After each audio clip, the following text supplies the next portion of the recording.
ایک حدیث میں آیا ہے کہ جو شخص نماز کا اہتمام کرتا ہے حق تعالی شانہ 5 طرح سے اس کا اکرام اور اعزاز فرماتے ہیں۔ ایک یہ ہے کہ اس پر سے رزق کی تنگی ہٹا دی جاتی ہے، دوسرا یہ ہے کہ اسے عذاب قبر ہٹا دیا جاتا ہے، تیسرا یہ ہے کہ جو آدمی نماز کی پابندی کرے گا اس کے اعمال نامے اس کے دائیں ہاتھ میں یعنی سیدھے ہاتھ میں دیے جائیں گے۔ سورہ الحاق میں اس کا مفصل ذکر بھی ہے کہ جن لوگوں کے اعمال نامے اس کے سیدھے ہاتھ میں دیے جائیں گے وہ لوگ بڑے خوش اور خرم ہوں گے، ہر شخص کو دکھاتے ہوئے پھریں گے، گویا ایسے جیسا کہ جب بچہ پاس ہو جاتا ہے اس کو رزلٹ ملتا ہے تو وہ سب کو دکھاتا پھرتا ہے کہ میں پاس ہو گیا۔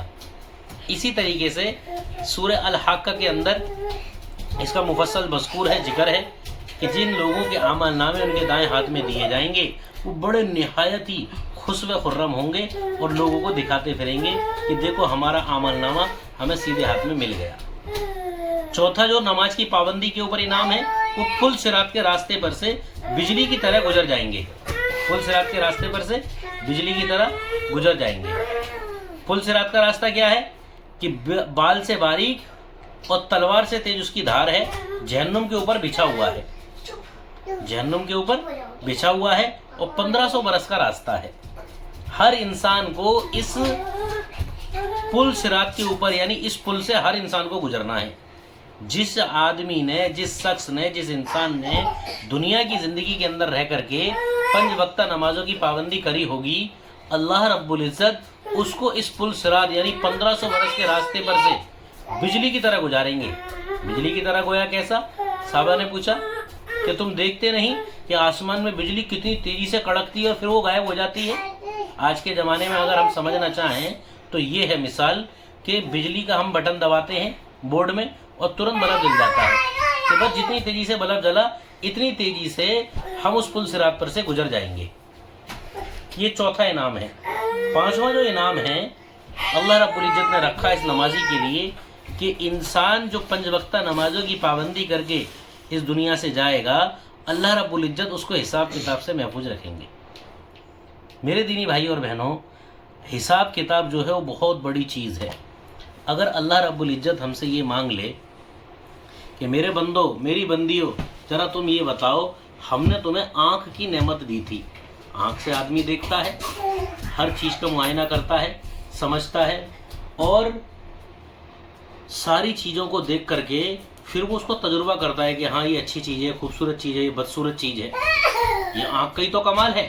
اگر جسم کے اندر سے آنکھ چھین لی گئی تو آدمی کو کچھ نظر ہی نہیں آئے گا۔ اس لیے یہ سب سے بڑی چیز ہے کہ اگر اللہ ہم سے آنکھ کا حساب لینے پر آ جائے کہ میرے بندے ان آنکھوں سے بتا تو نے کیا دیکھا، کیا صحیح دیکھا، کیا غلط دیکھا، ہم آنکھ کا حساب نہیں دے سکتے۔ اگر اللہ ہم سے پوچھ لے میرے بندے سخت گرمی کے زمانے میں جو مئی اور جون میں گرمی پڑتی ہے، آدمی اگر نارمل پانی پیے پیاس نہیں بجھتی، ٹھنڈا پانی پیتا ہے تو پیاس بجھ جاتی ہے۔ اگر اللہ رب العزت حساب لینے پر آ جائے کہ ہم نے تمہیں ٹھنڈے پانی کی نعمت دی تھی، بتاؤ اس کا حساب دو ذرا ہمیں۔ میرے دینی بھائی اور بہنوں، ہم اللہ کی ایک نعمت کا بھی حساب نہیں دے سکتے۔ اللہ رب العزت نے صاف فرما دیا حدیث قدسی کے اندر، نبی پاک صلی اللہ علیہ وسلم کی حدیث، اس کا مفہوم ہے کہ جو آدمی 5 وقتہ نمازوں کی پابندی کرے گا اللہ رب العزت حساب کتاب سے اس کو محفوظ رکھے گا۔ اور جس کے لیے روز قیامت میں اعلان ہو گیا کہ چلو فلانے کا بیٹا فلانا وہاں کھڑا ہو جاؤ، اس کا حساب ہوگا، تو بس یہ اتنا اعلان ہونا ہی میری دینی ماں اور بہنوں وہ سب سے بڑی رسوائی اور ذلت کا سبب ہوگا کہ جس کے لیے اعلان ہو گیا کہ کھڑے ہو جاؤ، حساب ہوگا، صف کے اندر کھڑے ہو جاؤ۔ اللہ رب العزت اس حساب کتاب سے محفوظ رکھے گا اس 5 وقتہ نماز کے پڑھنے والے شخص کو، چاہے وہ مرد ہو یا عورت ہو۔ اس لیے رب العالمین کے آگے ہمیں دعا یہ کرنی ہے کہ مولا ہمیں مرتے دم تک 5 وقتہ نمازوں کی پابندی کرنے کی توفیق عطا فرمائے، مجھے بھی اور تمام امت مسلمہ کو۔ اللہ رب العزت کہنے سننے سے زیادہ عمل کی توفیق عطا فرمائے۔ واخذ وعوانا والیک افضل۔